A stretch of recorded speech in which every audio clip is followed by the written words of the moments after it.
It seems each day anime and animated projects are becoming more famous, and we are getting more and more series, with variety in quality really.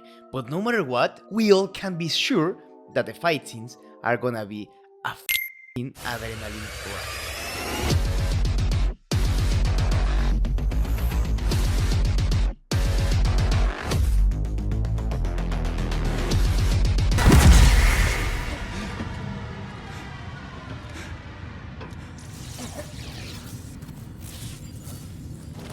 Oh, well, that wasn't fun. Normally, when we are watching an animated series, we are conditioned to wait for that fighting scene that will drive all of us crazy. We know that even in series that aren't known for having earth-shattering animation, we can expect a Sakuga level scene in the final episode or in the episode that will turn the series on its head. We love battle scenes that help to raise our dopamine level or help the characters evolve. Remember that a fight scene needs to mean something. There needs to be a conversation between the characters or between ideals.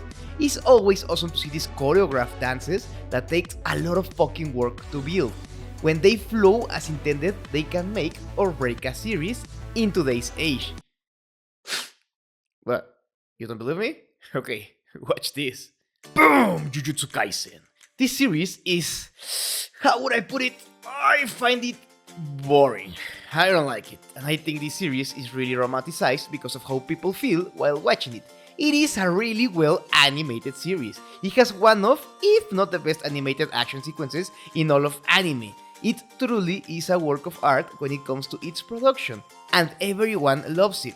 But if we really get into the skin of things, the series is not that good. I couldn't finish it. I thought the manga could be better, but after reading over 100 episodes, well, I think I gave it enough of an opportunity, you know? But I keep watching the action scenes. It really is fun to relive this exaggerated feast of blood and sweat.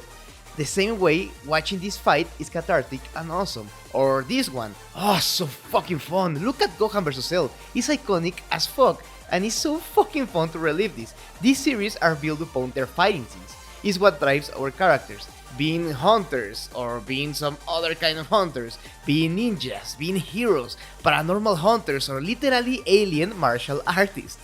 And there is also the other type of fights, the psychological ones, the ones we see our characters fucking battle with their wits. Look at L vs Light, or the fights that Bakuman gives us. In some way, Love is War enters in this description too. It's amazing how everyone finds a way to give us these kind of confrontations that stay in our brains for years. We used to watch these fights with Linkin Park music back in the day. If you remember this, you and I are brothers in blood. Those were the good times. But I don't think this feeling is the same one Arcane left me after watching this.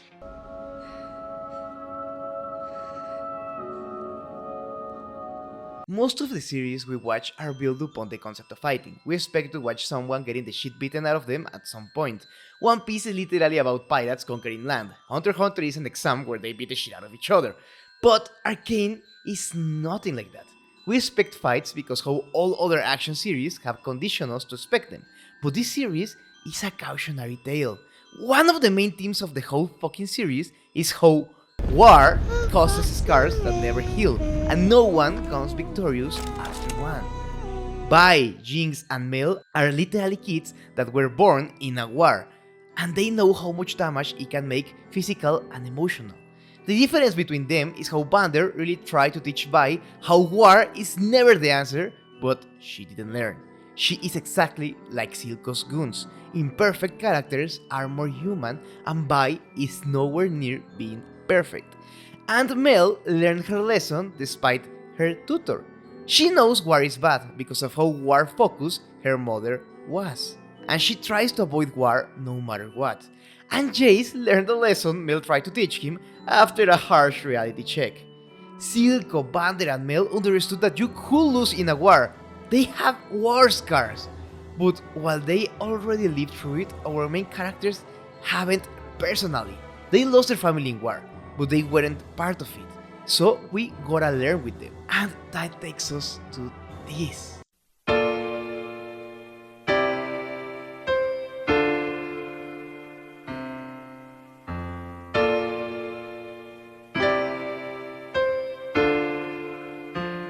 Okay. These scenes are magnificent. And we know it, it's Arcane after all, but you can't tell me you watched this and after watching it, you were like, damn, I'm fucking pumped up! The common response after watching this is, damn, that was kinda fucked up. Just look at the difference in how people react to these scenes, where a hero punches a villain, and another one from One Piece, where the hero punches a villain. When a series is about the damage war can leave in oneself, of course they are not gonna romanticize the violence. There's always someone who ends up in a fucked up state. This isn't fun. This isn't fun. This is fucking painful.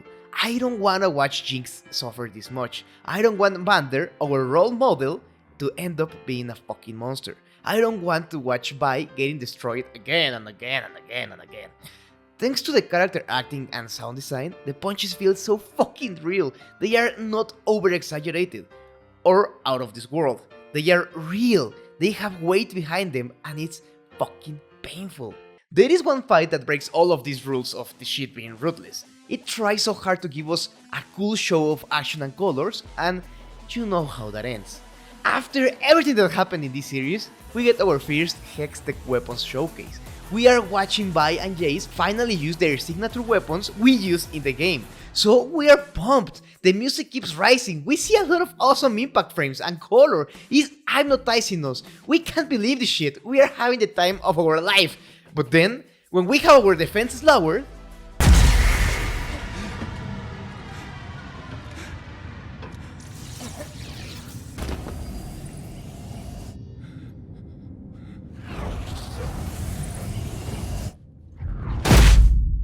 it happens. They truly built an experience with this scene. They engineered it to make us realize we were cheering for the wrong thing. This is the reality of violence. No one wins. Of course, one loses the fight. Here, Jace won, but withstanded damage at the end. Jace was never the same after this. He doesn't want to kill innocent people. This isn't what he wanted. He swore to his partner to never build something that wouldn't be used to help others. And at the end, he stained that promise with blood, spilled by his own hands.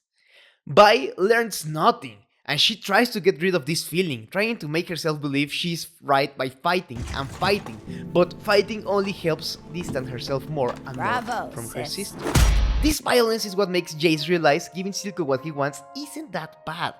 He could try to stop people from hurting one another, but then, when everything is coming together, when everyone is winning, when Sun gets their independence and Piltover stops a war, violence, again, is what destroyed any opportunity of peace.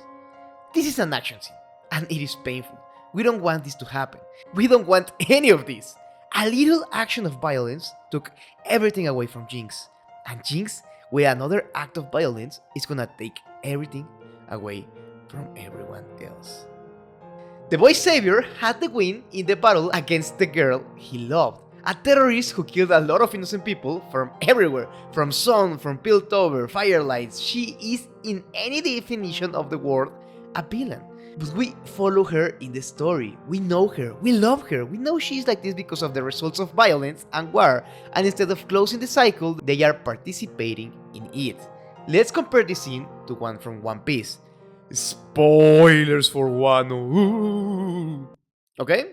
Okay, I'ma start spoiling shit. When Luffy is fighting Kaido, we want Luffy to kill that motherfucker. He's a really fucked up person. He made poison devil fruits to make himself a powerful crew.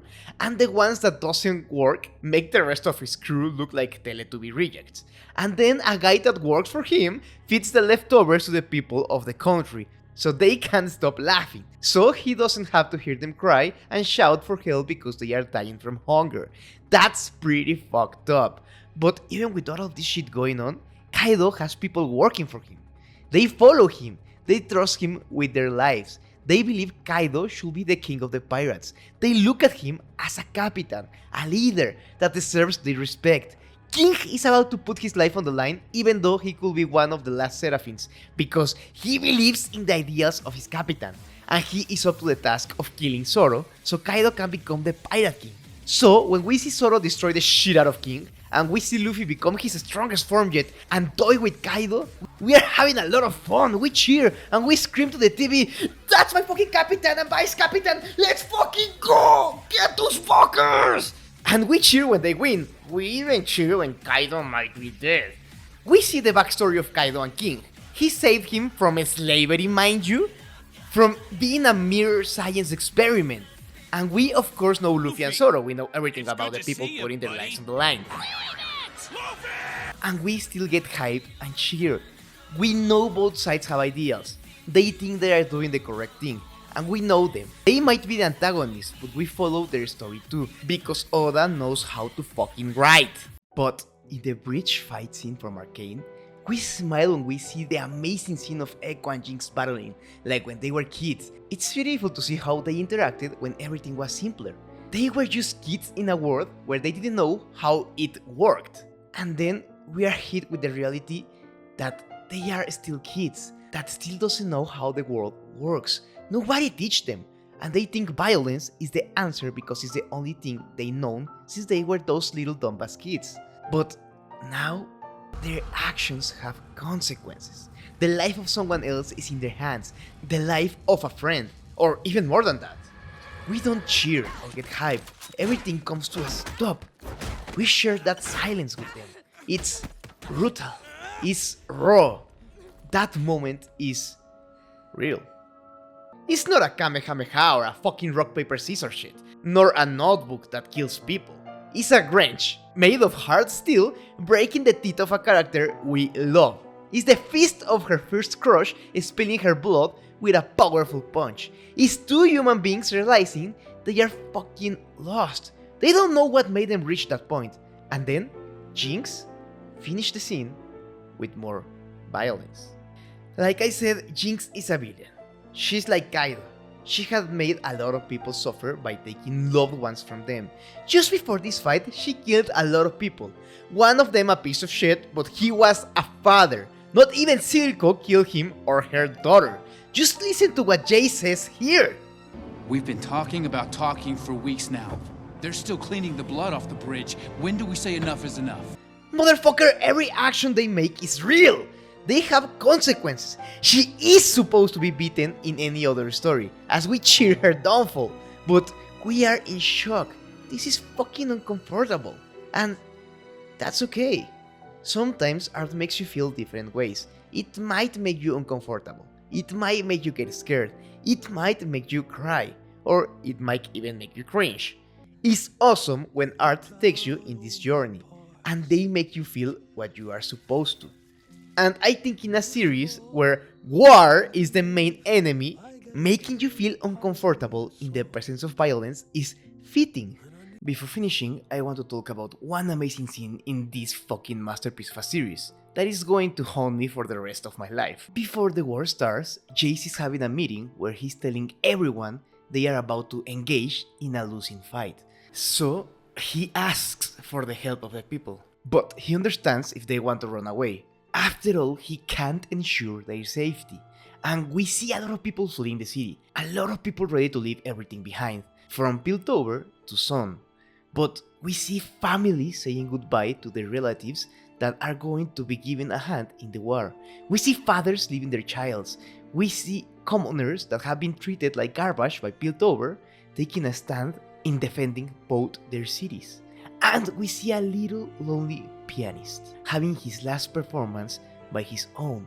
An artist that, like you and me, is just trying to leave a footprint and trying to just entertain people, make them feel things while listening to his music. Someone that was put on earth to use his hands to perform is about to give his life for his city. A decision he made by his own. He probably has never lifted a finger in the name of violence. But now, because of actions of others, he is gonna step up and do his best to stop this from happening to anyone else. And in the war, we see him experience how lives are lost in a blink of an eye, how potential is lost in the name of a senseless display of violence, how he didn't know if he was gonna be alive at the other side of this war. But what he knew is, just like us, he wouldn't be the same one way or another. We expected this war in the series, but not with happiness or a giddy feeling in anticipation of the fight scenes. We were dreading the lives we could lose in the war. We were experiencing a lot of things, but we knew the war wasn't gonna be fun. At the end of it, it reminded us that no one wins at war. Our characters end up losing too, even if their names would be written as the victorious group in the history books. Vi lost her sister, Jinx lost her sister and friend, Echo lost everything, Kate lost her eye and family, Jace and Victor lost everything. People lost their families, and some others might have lost more than they show. Just like the characters that live in war before our main cast, now they have scars of war, and with the help of Jace, Jinx, and Echo, finally they might end this cycle of violence. Before anyone says anything, of course I enjoy the fight scenes. The choreography and shots and everything is magnificent. Of course I like it. I love them and I had fun with them. But that feeling of fun is always robbed by the reality of the show. And it is meant to do that. I just want to give you this other perspective I found in this magnificent masterpiece that should have won Best Adaptation. Fallout is good, but this is just... I have no words for it. Bad Game Awards. Bad! So yeah, Arcane fights are art. They are fucking magnificent. But they aren't fun. They are not supposed to. And I love Arcane for that. And before you say, Sevika and Jinx fights in versus Mitch is really fun. Sevika fucking killed a Yordle by taking his insides out in a fucking painful way in front of a child. So, yeah, if you think about it, it's still kind of fucked up.